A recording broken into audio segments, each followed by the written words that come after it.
Vamos lá, pessoal, para a gente fechar aqui a parte de pré-natal, vai ser um vídeo também possivelmente extenso. Agora a gente vai para os exames. Olha o tanto, né? Primeira coisa que eu quero que você compreenda. Todos esses exames aqui eu peço no primeiro trimestre, que é aquele período compreendido entre primeira e 13ª semana de gestação. E esses com o número 3 eu peço somente no terceiro trimestre, da 28ª semana até o nascimento. Vamos lá. Hemograma. Avaliar células do sangue, hemácias, leucócitos, plaquetas, então, infecções. Avalie por aí, a partir do aumento da taxa leucocitária. Fragilidades, sistema imunológico, queda da baixa leucocitária, HIV, por exemplo. Série vermelha, vou avaliar quantidade de hemácias, taxa de hemoglobina, hematócrito, taxa de hemácias que ocupa o volume total do sangue. Glicemia, verificar se a mãe tem diabetes gestacional. Expliquei sistema endócrino. Diabetes gestacional é uma alta taxa de glicose sanguínea que foi diagnosticada no pré-natal.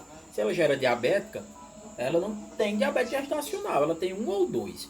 A diabetes gestacional, a mãe pode ou não permanecer com ela depois do parto, e é uma diabetes mais branca.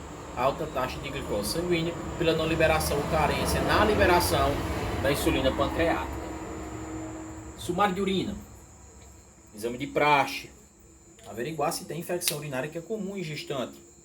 O sistema urinário ele fica um pouco, não é mais puxado, o útero aumenta de tamanho e pressiona órgãos como a bexiga. Bacteriúria, bactéria na urina, a gente precisa tratar. Infecções urinárias prejudicam tanto mãe como filho, pode predispor a parto prematuro. HIV, VDRL, hepatite B, que é o HBsAg e hepatite C são testes rápidos que tradicionalmente fazemos.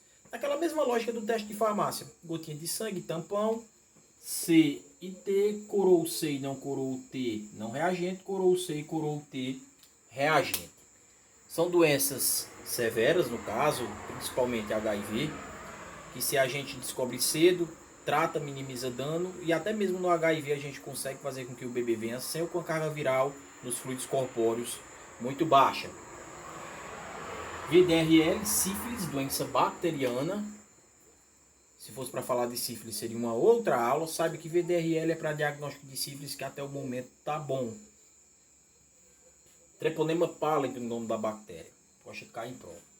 Hepatite B e hepatite C, infecções de um órgão importantíssimo chamado fígado. Hepatites perigosas que tendem a evoluir para cronicidade. ISTs, inclusive, infecções sexualmente transmissíveis. A hepatite B é um grave problema de saúde pública. Não tratada tende a evoluir para tumor, para cirrose. Cirrose hepática não é só pelo consumo excessivo de álcool. Tire isso da sua cabeça.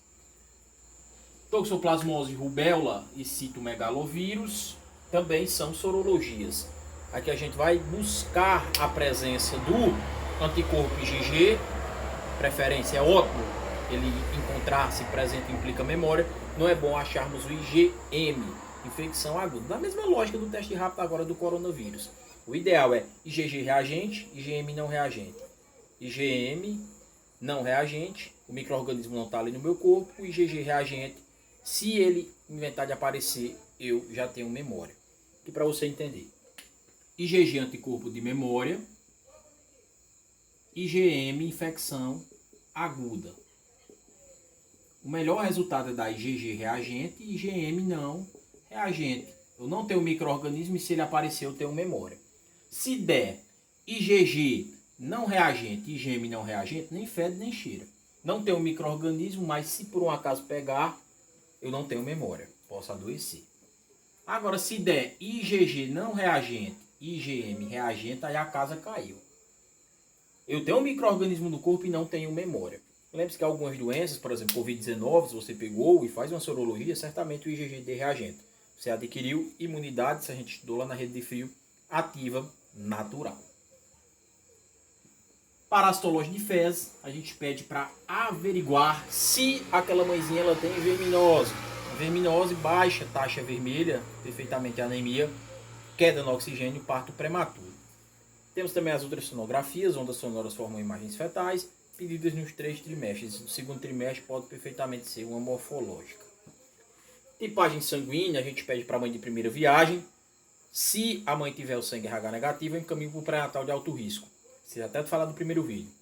Que é um pré-natal em que o médico ele toma a frente e a enfermagem ela é importante, mas ela está um pouco mais coadjuvante. É um pré-natal que pode me trazer complicações. Quando o sangue da mãe é RH negativo e do pai é positivo, o filho pode nascer RH positivo. Vocês já estudaram por aí que sangue positivo não combina com sangue negativo, e esse sangue positivo do filho ele passa para a mãe através dos vasos placentários, e a mãe encara aquele sangue como algo estranho, produz anticorpos e o destrói. Doença hemolítica do recém-nascido ou eritroblastose fetal.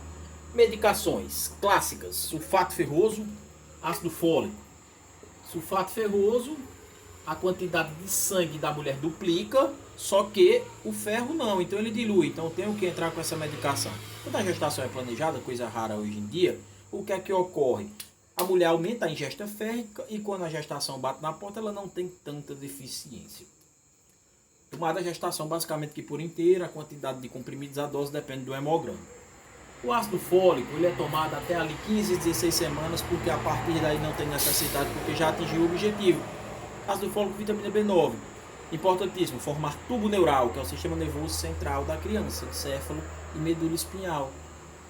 Também tem evidências da queda labileporina de fenda palatina, que era aquela incapacidade de fusão dos processos maxilobucais. Caiu bastante, dificilmente você vê. Ácido fólico ajudando. Então, ácido fólico, 15 a 16 semanas, formação do sistema nervoso central da criança, um comprimido de 5 mg uma vez ao dia. Já o sulfato ferroso depende do resultado do hemograma, tá bom? Agora vamos ao exame físico, sinais vitais.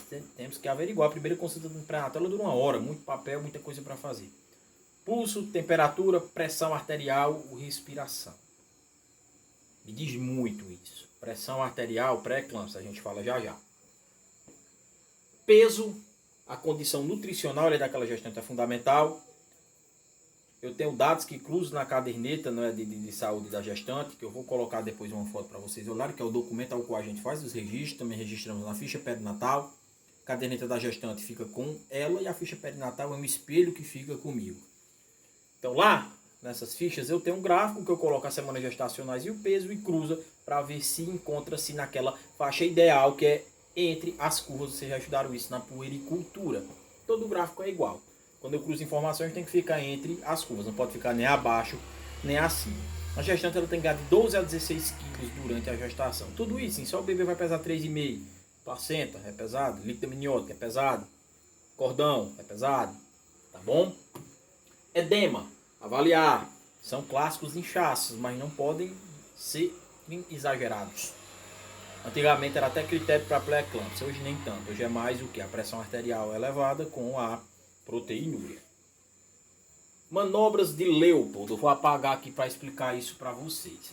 A partir do terceiro trimestre, o profissional ele já pode fazer palpação abdominal na gestante e sentir partes do bebê no intraútero. Inclusive é sinal de certeza.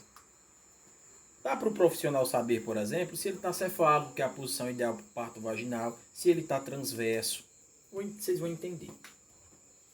Eu estudo tanto a situação como a apresentação fetal. A situação, ela pode ser as mais clássicas formas, longitudinais e transversas. Já a apresentação, ela pode ser cefálica, ela pode ser pélvica e ela pode ser córnica. O que é ser longitudinal, professor? Longitudinal é quando o bebê ele encontra-se na vertical. E o que é uma situação transversa? Quando ele encontra-se na horizontal. Agora veja bem aí, um bebê ele vem ao mundo de 45 a 50 centímetros. O colo do útero só dilata 10. Então como é que passa 50 centímetros em 10? Então em situação transversa é indicativo de cesariana. Indicativo de cesariana. Ah, Fernando, mas a cabeça do bebê no perímetro cefálico, que eu estudei na puericultura, dá 33 a 38,6 centímetros. Sim, mas a cabeça do bebê, lembre-se, tem a muleira, não é? Cartilagem.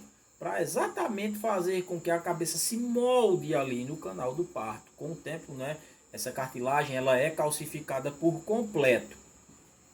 A apresentação pode ser cefálica, é o que? A cabeça do bebê lá na região vaginal, na região pélvica. Né? O bebê com a apresentação pélvica, quando ele tem o bumbum, né? Quando ele tem o bumbum lá na região vaginal, e cônica quando é o ombro. Então, se eu estou fazendo a palpação e o bebê está desse jeito aqui, eu não sei desenhar, mas a foto vai ajudar.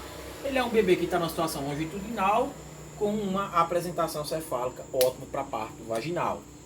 Se o bebê ele está assim, o que é que acontece? Situação transversa, apresentação cônica. Certamente, se for nascer vaginal, a primeira parte do bebê que vai aparecer ali é o ombro. Isso eu sei através das manobras de Leopoldo, que são feitas em 4 tempos.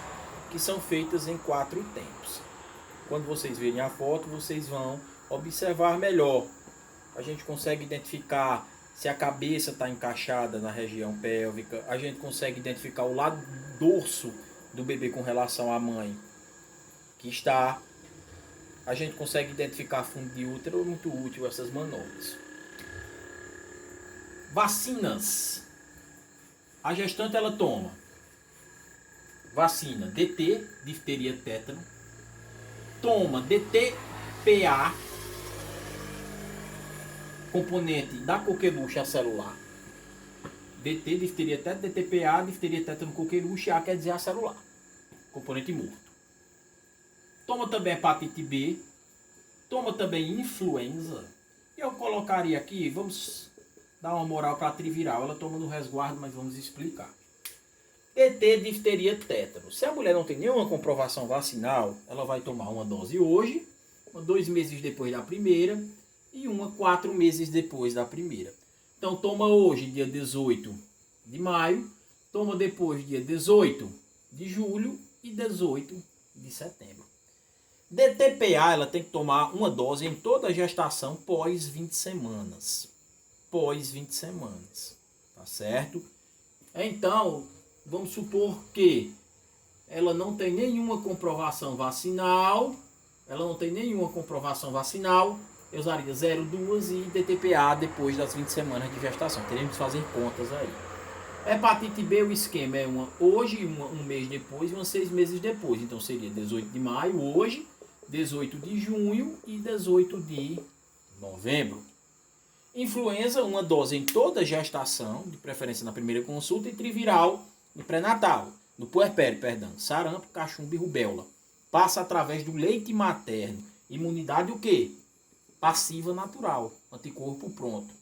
O bebê só toma essa vacina contra o sarampo, doença endêmica do Ceará, com 1 ano. Em alguns locais com maior circulação passa para 6 meses. Então a mãe, ela passa os anticorpos da triviral para o bebê até que ele tenha condições de tomar essa vacina.